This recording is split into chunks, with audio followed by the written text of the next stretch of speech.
नमस्कार। आप देख रहे हैं नोएडा खबर। मैं हूं विनोद शर्मा। आज की हमारी विशेष कहानी है एक ऐसी संघर्षशील अध्यापिका पर जिन्होंने जीवन में कैसे संघर्ष किए हैं। यह प्रेरक कहानी आप सबके लिए एक सबक है। और आज हम बात कर रहे हैं श्वेता त्यागी जी की। श्वेता त्यागी जी हमारे साथ हैं। मैं उनका आज इसके कार्यक्रम में स्वागत करता हूं। श्वेता जी नमस्कार। नमस्कार। नमस्कार सर। श्वेता जी, आपने शुरुआती जिंदगी में शिक्षक बनने के लिए कितना संघर्ष किया है, ये हमारे दर्शकों को बताइए। और मैं जानना चाहूंगा कि आपकी प्राइमरी एजुकेशन कहाँ शुरू हुई थी और कैसे कैसे आपने एजुकेशन का दौर पूरा किया। और फिर व्यक्तिगत जीवन में भी थोड़ा सा किस तरीके से आपने मायका और ससुराल में संबंध बनाए, वो सब मैं बात करूंगा। तो ये बताइए कि आपकी प्रारंभिक शिक्षा कहाँ हुई शुरू और कैसे आपने अपनी शिक्षा को पूरी किया। जी श्वेता जी। सर, मैं डॉक्टर श्वेता त्यागी आप सभी को हाथ जोड़कर नमस्कार करती हूँ सबसे पहले तो। और जैसा कि हम सब जानते हैं कल टीचर्स डे है, तो सभी अध्यापकों को मेरी तरफ से बहुत बहुत शुभकामनाएं। जैसा कि आपने सर पूछा मुझसे मेरी प्राइमरी एजुकेशन, मैं आपका प्रॉपर दिल्ली से मेरी एजुकेशन हुई है। मेरे पापा डीसीएम में थे, वहीं मेरा आपका बर्थ प्लेस है और वहीं से मेरी प्राइमरी एजुकेशन हुई। हम्म। लेकिन जैसा कि सभी जानते हैं डीसीएम आपका 1996 में जो है आपका बंद हो गई थी। हम्म। तो वहां पर 10th क्लास तक एजुकेशन कंप्लीट होने के बाद में हमारा ट्रांसफर हो गया। हम दिल्ली से गांव शिफ्ट हो गए। जो हमारा पैतृक गांव है वो बागपत जिले में पड़ता है, चमरावल चांदी नगर, वहां से मैं हम्म। बिलोंग करती हूँ। हम्म। तो जब वहां पर शिफ्ट हो गए तो गांव का माहौल बिल्कुल डिफरेंट था दिल्ली से। वहां पर लड़कियों को पढ़ाना या फिर बाहर भेजना पढ़ाई के लिए, मतलब बहुत वेयर होता था। बहुत कम परिवार थे जो लड़कियों को पढ़ाने में बिलीव करते थे।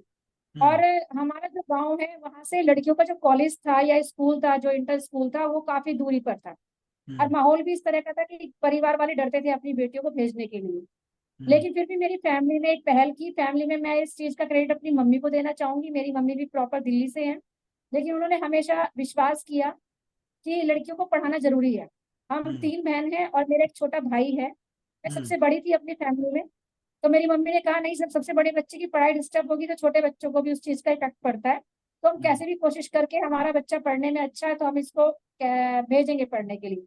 हम्म। तो मैं जहाँ पे मेरा घर था, घर से जो स्कूल की दूरी थी वो 17 किलोमीटर की थी। और हम्म। प्राइवेट बसें चला करती थी उस टाइम पे। हम्म। वो बस इस तरह की बस थी कि थोड़ी सी हड़ताल हो गई तो बसें बंद हो गई, या फिर कुछ हो गया तो बसें बंद हो गई। उस कंडीशन में पढ़ाई करना अपने आप में एक बहुत बड़ा संघर्ष था या चुनौती थी हमारे लिए। हम्म। लेकिन फिर भी मैंने आप इसी तरह से जो अपनी इंटर स्कूल की जो परीक्षा थी उसको पास किया। लेकिन संघर्ष अभी खत्म नहीं हुआ था, ये तो स्टार्टिंग हो चुकी थी मेरी लाइफ की। जी। मेरा जो है मेडिकल में जाने का सपना रहा हमेशा, और मैंने तो पढ़ाई को भी उस तरह से ही किया। मैं बायो की स्टूडेंट रही थी। हम्म। लेकिन 12वीं क्लास खत्म होने के बाद में एग्जाम का रिजल्ट भी नहीं आया था, तो मेरे फैमिली को लगने लगा कि ऐसा कुछ हम आगे पढ़ाई लिखाई लड़की की कंटिन्यू नहीं करा सकते, तो हम शादी कर देते हैं। और हम्म। कुछ हमारा परिवार या हमारा जो माहौल है वो उस तरह का रहा है कि बेटियों की शिक्षा से पहले उनकी शादियों पे ज्यादा जोर दिया जाता था। तो हम्म। मेरी आपका मैं 17 कंप्लीट करके 18 ईयर्स की मेरी एज थी, 12th का रिजल्ट नहीं आया था उस टाइम पे, तो मेरी शादी कर दी गई। हम्म। शादी हुई मेरी आपका नोएडा का एक गांव पड़ता है गेजा गांव, बंगेल हम्म। गेजा जिसको बोलते हैं। हम्म। वहां पर मेरी शादी एक साधारण सिंपल किसान परिवार में हुई। तो आपका हम्म। अ, ऐसा कुछ नहीं है कि मैं ये भी नहीं करती, उन्होंने सपोर्ट नहीं किया हम्म। मुझे या इन्होंने सीधा। मना कर दिया मुझे पढ़ाने के लिए। हम्म। लेकिन माहौल इस तरह का था कि परिवार जॉइंट फैमिली थी, फैमिली में मैं सबसे बड़ी बहू थी। तो कहते हैं ना कि आपका बेटी जब बहू बन जाती है तो वो बहू ही बन जाती है। तो उस हम्म। तरह से जो है परिवार की जिम्मेदारियां मेरे ऊपर आ गई।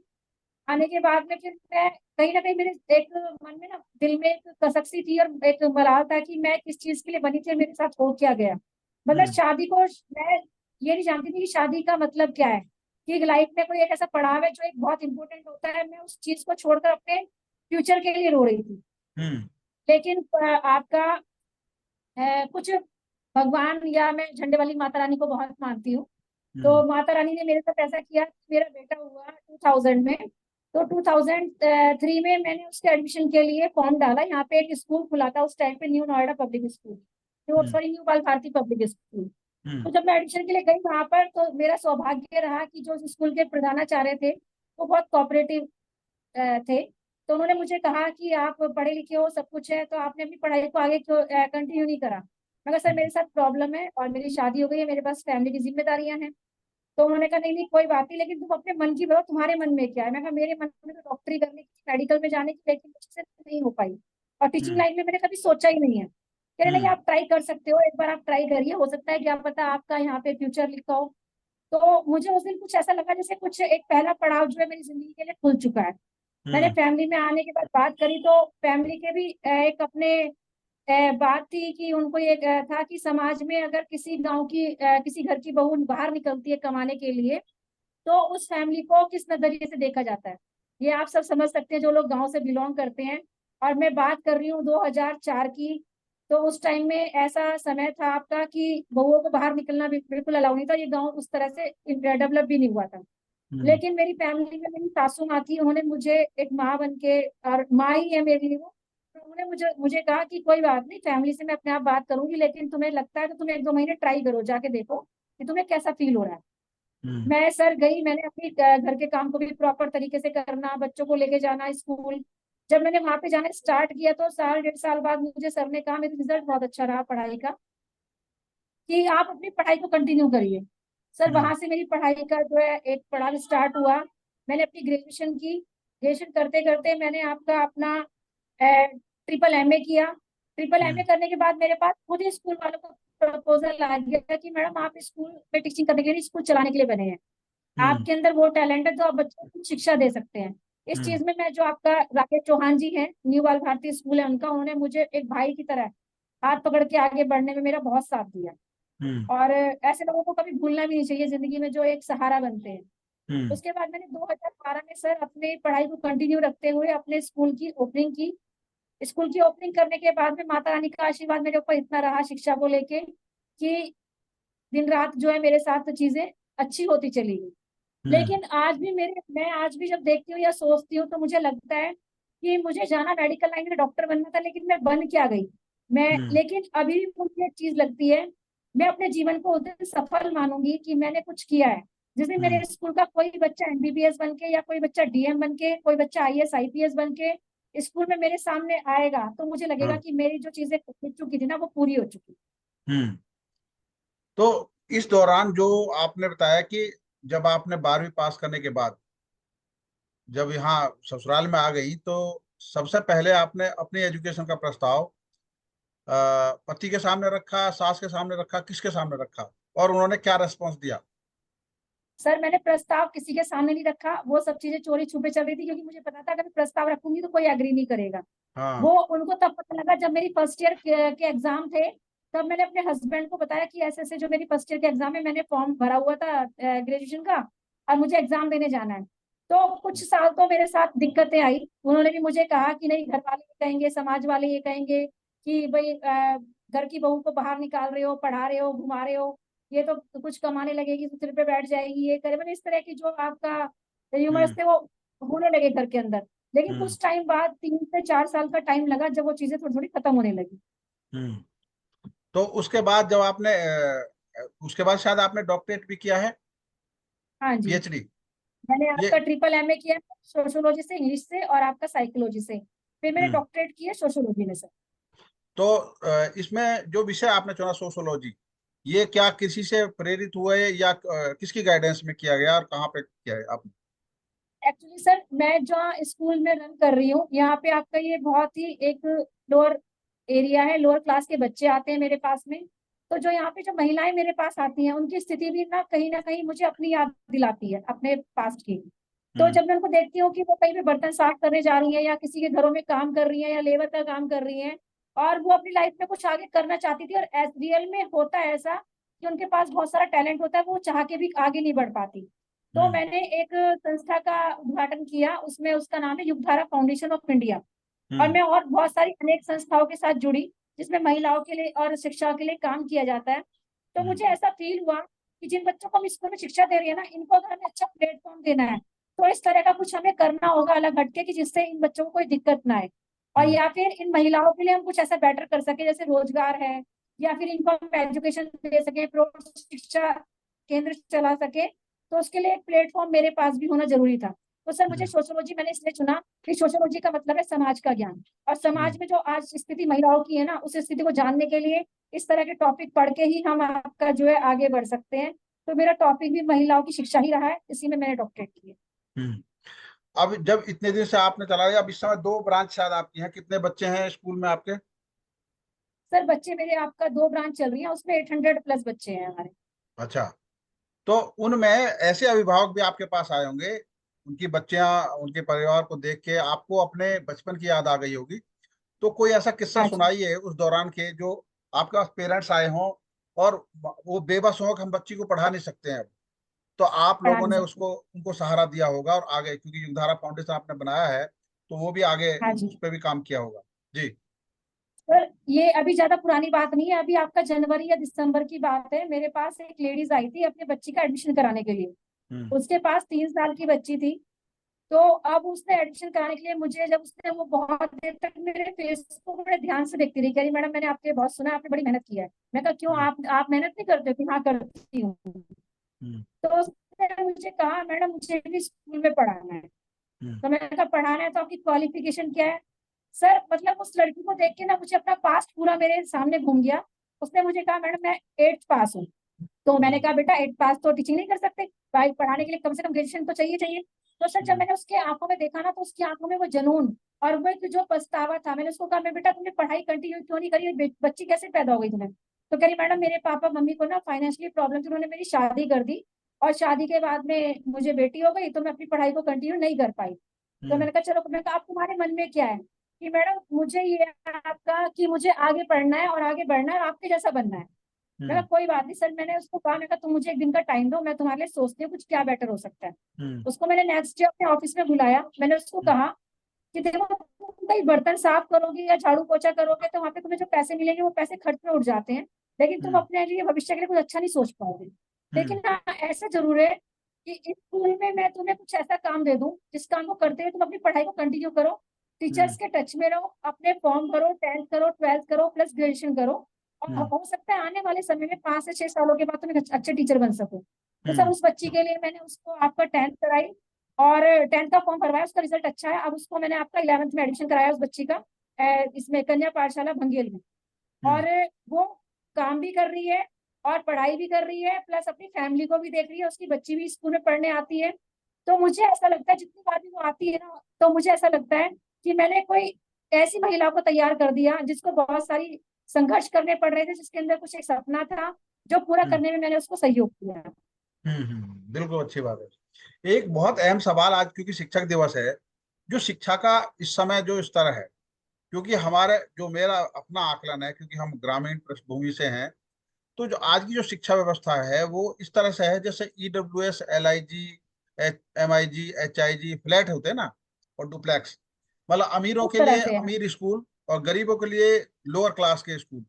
तो जो शिक्षा का जो स्तर है उसमें बच्चे अगर आगे बढ़े तो compete कैसे कर पाएंगे? क्या शिक्षा का ये स्तर सही है, या शिक्षा में बेहतरी के लिए क्या किया जाना चाहिए एज ए शिक्षक के नाते आप? सर कंप्लीट करने के लिए मैं कहूंगी सिलेबस तो आपका सभी स्कूलों में सेम ही पढ़ाया जाता है। बस अगर हम्म। हम बात करें तो आपका फैसिलिटी की, बड़े हम्म। स्कूलों में फैसिलिटी ज्यादा होती है, उन बच्चों के लिए प्लेटफॉर्म बड़े बड़े होते हैं, इन बच्चों को प्लेटफॉर्म मिलने में दिक्कतें होती हैं। हम्म। लेकिन जो मैंने किया अपने बच्चों के लिए, मैंने बहुत सारी सोसाइटीज के साथ, एनजीओ के साथ अपना टाई अप किया। अपने हम्म। बच्चों को मैंने ड्राइंग के लिए, डांस के लिए, सिंगिंग के लिए इनको प्लेटफॉर्म दिलवाया। और हम्म। ऐसा नहीं है, एक हमारे स्कूल से बच्चे ने आपका निकला था, वो अभी लास्ट ईयर वो आपका क्रिकेट में है, और 2020 मैच आपका बंगाल से उसका सिलेक्शन भी हुआ है। तो हम्म। है तो एक फाइट तो है, एक चैलेंज तो है हम स्कूल वालों के लिए। लेकिन हम्म। अगर पेरेंट्स कोऑपरेट करें और हमें थोड़ा सा कोऑपरेशन अगर हम्म। समाज का मिल जाए, तो ये हम्म। बच्चे शायद, जो मेरा जो अनुभव कहता है, इन बच्चों में टैलेंट उन बच्चों से ज्यादा होता है जो हाई प्रोफाइल स्कूलों में हम्म। पढ़ते हैं। इनका हम्म। स्टेमिना इतना हाई फाई नहीं होता, लेकिन फिर भी इन बच्चों में जुनून होता है कि हम किसी तरह से आगे बढ़ सकते हैं और हमें बढ़ना चाहिए। तो इसके हम्म। लिए यही है कि आपका इन स्कूलों पे भी सरकार ध्यान दे, थोड़ा सा इन बच्चों की तरफ भी ध्यान दे, इन बच्चों को फैसिलिटी मिले जो बड़े स्कूलों के बच्चों को दी जाती है। हम्म। नहीं, जो एक चीज और है इसमें, एक चीज और है, ये महंगी शिक्षा। कई जगह हाँ जी। ये स्थिति है कि जो पेरेंट्स हैं वो ऐसी जगह रहते हैं, उनके सामने एक स्टेटस सिंबल भी हो गया है। वो बच्चे को पढ़ाना भी चाहते हैं, लेकिन आर्थिक स्थिति उनकी ऐसी नहीं है जो उस अच्छे स्कूल में, क्योंकि नियर बाय में कोई अच्छे वैसे स्कूल तो है नहीं। जो है वो कंप्यूटर जो है नहीं महंगी है। फीस वाले स्कूल हैं। तो वो जो परिस्थिति हाँ सामने जी। आती है वो किस तरह की है, और इस तरह की स्थिति से निपटने के लिए पेरेंट्स को, जैसे एक शुरू हुआ था कि भाई राइट टू एजुकेशन, उसमें बहुत सारे लोग दाखिला कराते हैं, अपने बच्चों का रजिस्ट्रेशन कराते हैं, लेकिन दाखिला साहब 50% का ही हो पाता है। तो वो जो परिस्थिति पैदा हो रही है उसके समाधान के लिए, क्योंकि एक शिक्षक के नाते आपके दिमाग में बात आती होगी कि उसको लिए क्या क्या किया जाना चाहिए, क्योंकि 50% 60% बच्चे तो रह ही जाते हैं फिर भी। तो जब वो पढ़ ही नहीं पाते हैं तो स्कूल चलो अभियान की सार्थकता तो फिर वो सिद्ध नहीं होती ना। सर ये तो मैं, आपने मेरे मन की बात कही है, ये क्वेश्चन तो मैं आपके चैनल के द्वारा ना इस चीज को सरकार तक पहुंचाना चाहूंगी जरूर, कि आपका गली मोहल्लों में ना छोटे छोटे स्कूल खुले हुए हैं। ये स्कूल जो होते हैं उनके पास मान्यता होती है 5वीं से लेकर 8वीं क्लास तक की, हम्म। है ना। और अगर हम बात करें शिक्षा की, तो ये स्कूल वाले क्या करते हैं, जैसे मैं अपने स्कूल की बात कर रही हूँ, हमारे यहाँ इंग्लिश मीडियम स्कूल है और हम सीबीएसई पैटर्न लेके चलाते हैं। हम्म। और जब बच्चा हमारे यहाँ से 8वीं क्लास करके जाता है, तो हमारे यहाँ मात्र आपका फीस 600 रुपये 8वीं क्लास की। और जब वो बच्चा 10th या 12th उसको करनी हो, तो उसके पास में कोई ऑप्शन नहीं है, क्योंकि इस एरिया में अगर मैं बात करूं, आपका नोएडा के सेक्टर 93 86 आपका 4-5 सेक्टर मिल जाते हैं आपस में। तो यहाँ पे एक ही स्कूल है जो सरकारी कहा जाता है, तो कन्या पाठशाला बंगेल में, और एक नवजीवन स्कूल आपका। लेकिन उन स्कूलों में भी फीस ली जाती है, और वो हम्म। फीस है जो पेरेंट्स अफोर्ड नहीं कर पाते, वो 1000 से 1500 रुपये फीस है। तो उनको हम हम्म। सरकारी तो कह नहीं सकते, सरकारी स्कूल है वो। जो हम्म। पेरेंट्स आपका 600 रुपये अफोर्ड नहीं कर पा रहा, वो 1000 1500 रुपये कैसे अफोर्ड करेगा। और हम्म। अगर वो बच्चा 10वीं क्लास में अपने बच्चे को थोड़ा सा हाई प्रोफाइल और अच्छे स्कूल में डालते हैं, तो वहां का बजट इतना होता है कि उन पेरेंट्सों की जेब जवाब दे देती है। हम्म। तो ऐसी कंडीशन में सर, पेरेंट्सों के सामने नहीं, हम स्कूल वालों के सामने भी बहुत बड़े चैलेंज की स्थिति बनी हुई है कि उन बच्चों की हम एडमिशन कहाँ कराएं। और ये मैंने सरकार से और आपके चैनल पे मैंने पहले भी एक बार ये दो तीन बार ये बातें कही हैं, कि इस तरह के स्कूल ऐसे एरियाज में बनाए जाने चाहिए कि इन बच्चों को 10th और 12th की एजुकेशन फ्री मिल सके और ये बच्चे आगे पढ़ सके। हम्म। और रियल में सर ये बात एक सबसे बड़ा चैलेंज वाली जो बात है शिक्षा के क्षेत्र में, हमारे साथ यही है, और जो फिलहाल जिसपे फोकस गवर्नमेंट को करना चाहिए। हम्म। देखिए, आपके जरिए मैं आपसे जब ये बात उठी तो मैं आपको एक आंकड़ा देता हूँ कि नोएडा से सटा हुआ है दिल्ली का वो इलाका जो न्यू अशोकनगर से शुरू होकर और इधर घड़ौली डेयरी तक आता है, बिल्कुल नहर के किनारे किनारे। और वो 3 या 4 किलोमीटर का एरिया है। वहां पर लगभग 6 इंटर कॉलेज हैं, यानी सुबह की शिफ्ट लड़कियों की, शाम की शिफ्ट लड़कों की। एक तरीके से 12 इंटर कॉलेज हाँ हो गए, जी। जिनमें 6 लड़कियों के 6 लड़कों के। तो एक 5 किलोमीटर के दायरे में जब 12 इंटर कॉलेज हो सकते हैं, तो नोएडा की इतनी बड़ी आबादी में नाइन्थ पास करने के बाद, 8th पास करने के बाद 9th से 12th तक का इंतजाम तो नाकाफी है। तो उसके लिए हाँ जी। कोई प्रयास कभी शिक्षा विभाग की मीटिंग के दौरान कोई उठाता है, शिक्षक के नाते या पेरेंट्स के नाते? आपके सामने भी उठा होगा कभी, या जनप्रतिनिधियों के नाते। तो ये जो मुद्दा है ये इतना गंभीर है कि जिससे सामाजिक असंतुलन बढ़ रहा है शिक्षा का, और वो बहुत बच्चे ज्यादा। हैं जो पढ़ना चाहते हैं वो आगे नहीं बढ़ पा रहे हैं। तो आज शिक्षक दिवस पर ये नहीं पढ़। बात आप अपने स्तर से बताइए, क्या किया जाना चाहिए? सर किया जाना चाहिए। आपका यहाँ पे जो बच्चे, ज्यादातर आपका बाहर के बच्चे हमारे पास पढ़ते हैं, जो आपका बाहर से जो लोग आके रहते हैं, बिहार से, एमपी से, बंगाल से। अब वही बच्चे, अगर हम उन बच्चों को नहीं पढ़ा पाएंगे तो उनके क्षेत्र में कैसे तरक्की कर पाएंगे। हम्म। तो ये चीज जरूरी है कि इन बच्चों के लिए गवर्नमेंट स्कूलों की सुविधा हो। और मेरा तो ये मानना है कि अगर गवर्नमेंट, अगर भंगेर जैसे शहर में इस तरह के बच्चों के लिए स्कूल बना दे, तो आसपास के सारा एरिया कवर हो जाएगा। और हम्म। लड़कियों के लिए अलग, लड़कों के लिए अलग, और वो 9th to 12th स्पेशली, हम्म। क्योंकि हम्म। 9th to 12th की ही शिक्षा ऐसी होती है जो बच्चे का बेस निर्धारित करती है। उसके हम्म। बाद तो बच्चा इजीली कहीं पे भी जाके एडमिशन ले सकता है, प्राइवेट हम्म। कॉलेज में, सरकारी कॉलेज में, जो उसका जिस पे वो डिपेंड करता है। लेकिन सर ये स्कूल बनाए जाने चाहिए, और आपके चैनल के माध्यम से मैं बार बार पहले भी कहा है, मैंने और भी बहुत सारे मीडिया, प्रिंट मीडिया वालों को कहा है कि इस आवाज को उठाया जाए कि इस तरह के बच्चों के लिए स्कूल बनाया जाना जरूरी है। हम्म। एक और बड़ा चैलेंज है कि दिल्ली के साथ सटा हुआ है नोएडा, पूरा उत्तर प्रदेश है। पूरे उत्तर प्रदेश में उत्तर प्रदेश माध्यमिक शिक्षक बोर्ड की परीक्षा होती है, बच्चे पढ़ते हैं। और नोएडा में आधे स्कूल सीबीएसई के हैं, आधे यूपी बोर्ड के हैं। तो जो बच्चे जो प्राइमरी स्कूल में, मतलब पब्लिक स्कूल में पढ़ते हैं, यूपी उनकी बोर्ड कोशिश ये रहती है कि वो सीबीएसई से पढ़ें। लेकिन उनके सामने चुनौती आती है कि सीबीएसई के पब्लिक स्कूल में पढ़े। हाँ। पढ़ने के बाद उनके सामने सीबीएसई के स्कूल महंगे मिलते हैं, उनमें दाखला नहीं हो पाता।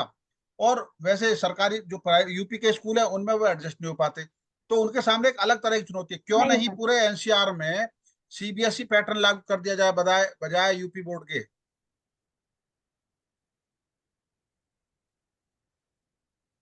बिल्कुल सर, क्योंकि जितना में आता है आजकल के बच्चे यूपी बोर्ड को जाता है ना, कोई अभिभावक चाहता है अपने बच्चों को हम यूपी बोर्ड की शिक्षा दिलाएं।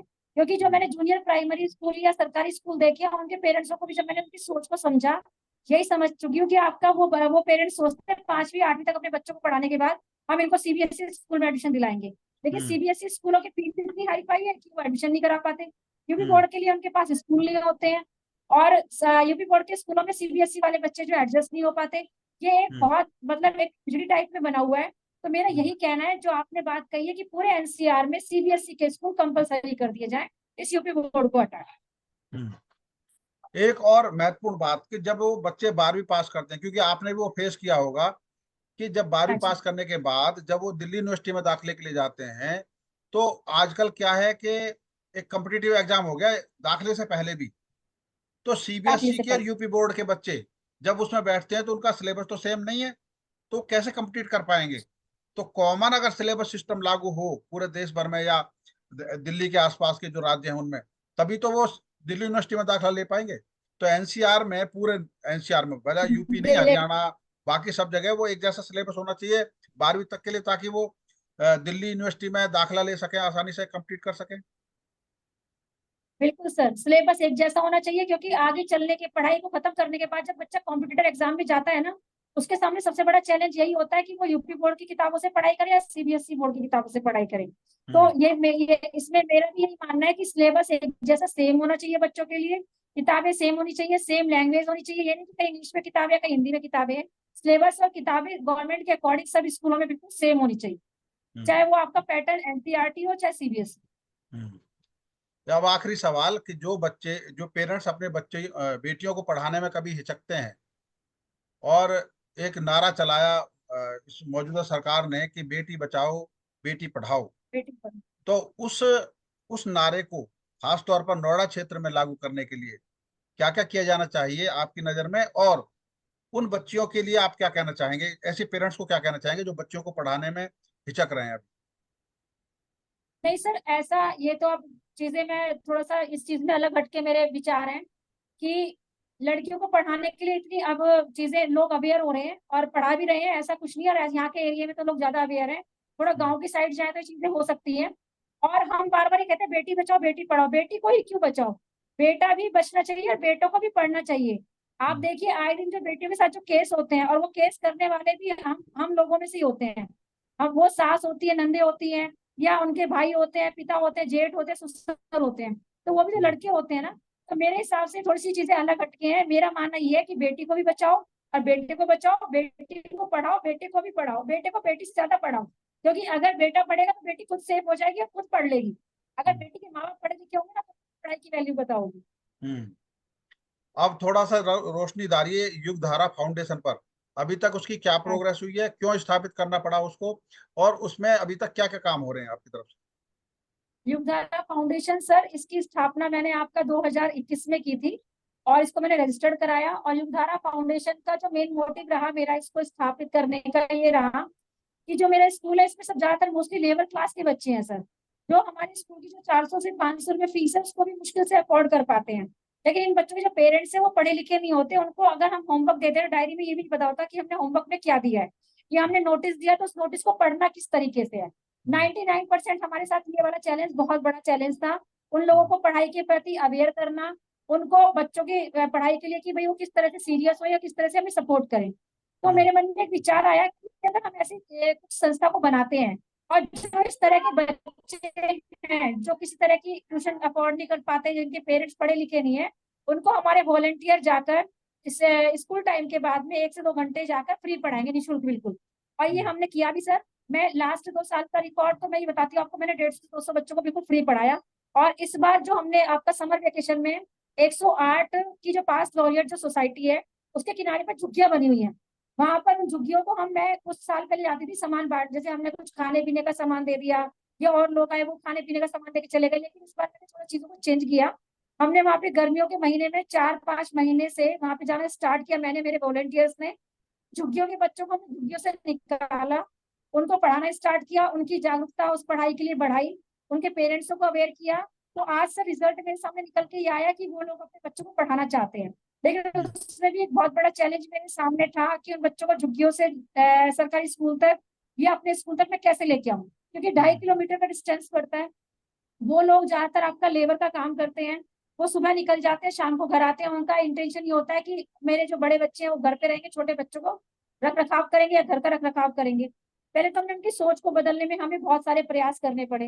लेकिन अब हमारे पास चैलेंज सर ये था, उन बच्चों को हम निकाल के उन झुग्गियों से अपने स्कूल तक या सरकारी स्कूल तक कैसे लेके जाएं, क्योंकि उन बच्चों के पास में आधार कार्ड या कोई डॉक्यूमेंट जो सरकारी स्कूल में जो रिक्वायरमेंट में होते हैं डॉक्यूमेंट्स, कुछ भी नहीं थे।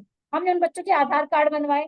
कुछ बच्चों को मैंने सरकारी स्कूल में एडमिशन कराया, गेजे के स्कूल में, हाजीपुर के स्कूल में। कुछ बच्चों को मैंने अपने स्कूल में जगह दी जिनको हम बिल्कुल निःशुल्क शिक्षा दे रहे हैं।